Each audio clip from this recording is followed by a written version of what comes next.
Another day, another story. Quotations from Chairman Mao Tse-tung, also known as the Little Red Book, is a collection of quotes from Mao Zedong's speeches, writings, and interviews that were compiled and published by the People's Liberation Army in 1964. The book quickly became a symbol of Maoism and was widely distributed in China and abroad during the Cultural Revolution. The book is divided into 33 chapters that cover various topics such as politics, economy, philosophy, military strategy, and culture. Each chapter contains a series of concise, easily memorizable quotes that were meant to serve as guidelines for Communist Party members and the masses. The first chapter, titled "The Communist Party," emphasizes the importance of the Communist Party in Chinese society and its role in leading the country's revolution. Mao stresses the need for party unity and discipline, and calls for the party to be a firm and reliable vanguard of the people. The second chapter, Classes and Class Struggle, emphasizes the Marxist concept of class struggle and the need for the proletariat to overthrow the bourgeoisie. Mao argues that the class struggle is a fundamental part of history and that the Communist Party must lead the proletariat in the struggle against the bourgeoisie. The third chapter, Socialism and Communism, outlines Mao's vision for a socialist society and the eventual transition to communism. Mao argues that socialism is a necessary stage of development before communism can be achieved, and that the ultimate goal of communism is a classless society. The fourth chapter, The Correct Handling of Contradictions Among the People, emphasizes the importance of resolving conflicts and contradictions within society peacefully and through dialogue. Mao argues that the party must be attentive to the needs of the people and work to build unity and consensus. The fifth chapter, War and Peace, outlines Mao's military strategy and his belief in the importance of guerrilla warfare. Mao argues that the People's Army is the only true army, and that guerrilla warfare is the most effective form of warfare in modern times. The sixth chapter, Imperialism and All Reactionaries Are Paper Tigers, emphasizes Mao's belief in the inevitability of the collapse of imperialism and the ultimate triumph of communism. Mao argues that the proletariat and the oppressed peoples of the world must unite to overthrow their oppressors. The seventh chapter, Dare to Struggle and Dare to Win, emphasizes the need for perseverance and determination in the struggle for revolution. Mao argues that victory is possible only through hard work, sacrifice, and struggle. The eighth chapter, The People's War, outlines Mao's theory of revolutionary warfare and the importance of the people in waging war. Mao argues that the people are the main force in war and that the party must mobilize the masses to fight for revolution.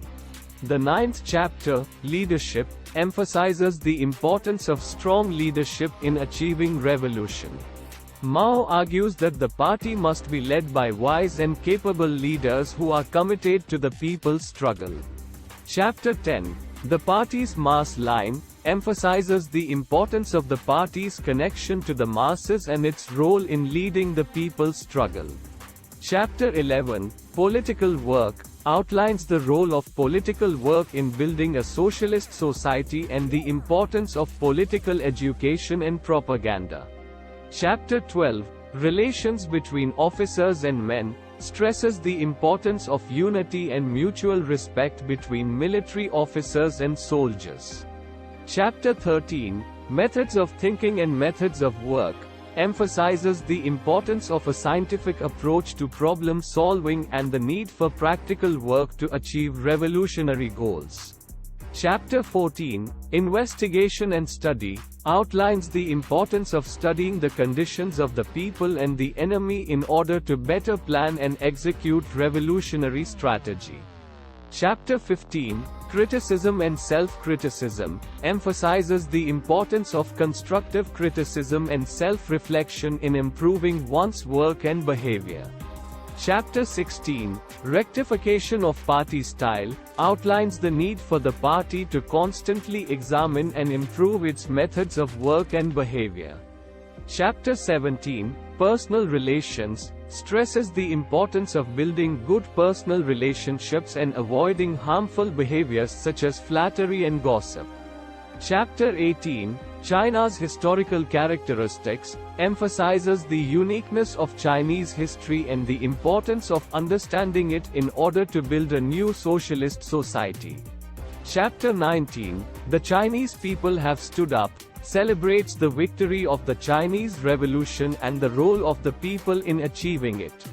Chapter 20, The Correct Handling of Contradictions Among the People, 2, further elaborates on the importance of resolving conflicts and contradictions within society through peaceful means.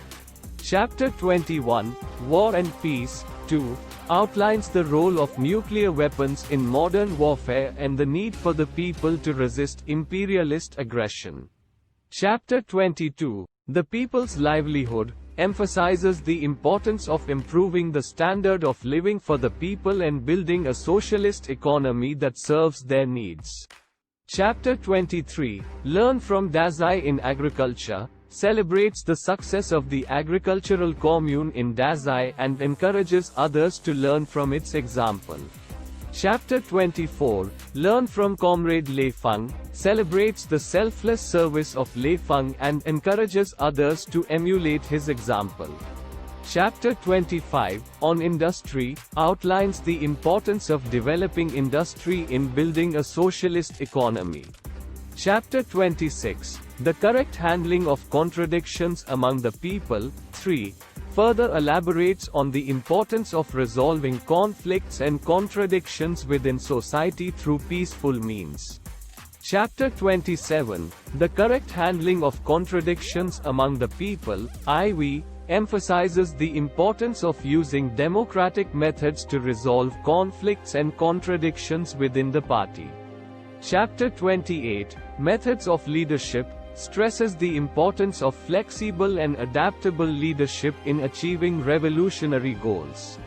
Chapter 29, Oppose Book Worship, warns against the dangers of blindly following books and theories without critical thinking. Chapter 30, On Practice, emphasizes the importance of practical work and experience in achieving revolutionary goals. 31 On the Correct Handling of Contradictions Among the People. This chapter discusses the importance of identifying and resolving contradictions among different groups within a society, and outlines Mao's approach to handling such contradictions in a way that is beneficial to the socialist revolution. Methods of Thinking and Methods of Work. This chapter emphasizes the importance of using Marxist-Leninist thinking and methods in all aspects of work, including politics, economics, culture, and education. 32 The People's Army. This chapter discusses the role of the People's Army in the Socialist Revolution, and emphasizes the importance of political education and discipline within the army. 33 The Party's Mass Line. This chapter explains the concept of the mass line, which involves listening to the needs and concerns of the masses and then formulating policies and strategies that address those needs and concerns. The Two Roads. This chapter contrasts the revolutionary path of the Communist Party with the reactionary path of the Kuomintang, KMT, the ruling party in China before the communist takeover. The Socialist Economy. This chapter outlines the principles of a socialist economy, including collective ownership of the means of production and the use of economic planning to achieve social goals. The Correct Handling of Contradictions Among the People. Continued. This chapter provides further guidance on how to handle contradictions among different groups within a society, including the importance of education, persuasion, and compromise. In everything we do, we must proceed from the needs of the masses. This chapter emphasizes the importance of keeping the needs and interests of the masses at the forefront of all decision-making and policy formulation. On practice, this chapter emphasizes the importance of learning from practice and experience, and highlights the role of theory in guiding and enriching. In conclusion, Quotations from Chairman Mao Tse-tung is an important historical document that reflects the ideology and influence of Mao Zedong on Chinese society and politics. However, it should also be read critically and within its historical context, recognizing both its strengths and weaknesses. Thanks for watching.